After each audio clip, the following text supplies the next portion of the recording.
నమస్కారం అండి. నా పేరు షేక్ అబ్దుల్ ఖాదర్.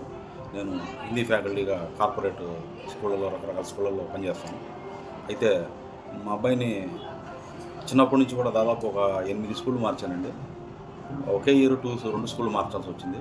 అయితే ఎందుకు మార్చాల్సి వచ్చిందంటే ఈ ప్రస్తుత కాలంలో పిల్లలందరూ కూడా ఐఐటి మీద పరిగెత్తుతూ ఉన్నారు. అలాగే మా అబ్బాయిని కూడా కొంచెం ఐఐటి జ్ఞానం అనేది పొందాలి కాబట్టి నేను అన్ని స్కూళ్ళు మార్చాల్సి వచ్చింది. మా మిత్రులు కానివ్వండి, ఈ కొలీగ్స్ కానివ్వండి, ఈ వికాస్ ఐఐటి అని చిలకలూరుపేటలో అది బాగుంది అని చెప్పి చెప్పడం ద్వారా నేను అక్కడ ఎంక్వైరీ చేసిన తర్వాత ఇక్కడ సీనియర్ ఫ్యాకల్టీ మ్యాథ్స్ కానివ్వండి, ఫిజిక్స్ కానివ్వండి, కెమిస్ట్రీ కానివ్వండి చాలా బాగుందని చెప్పి నాకు చాలామంది చెప్పారు. చెప్పిన తర్వాత నేను 9వ తరగతి నుంచి 10th దాకా ఇక్కడే ప్రజెంట్ చదువుతున్నాడు 10th క్లాస్ అబ్బాయి. నాకు ఐఐటిలో ఈ జేఈ మెయిన్స్ సంబంధించి క్వశ్చన్స్ కానివ్వండి ఏదైనా సరే నేను అనుకున్న స్థాయిలో పిల్లవాడు కొంచెం ఇంప్రూవ్ అవ్వడం వల్ల నాకు బాగా నచ్చింది ఈ స్కూలు.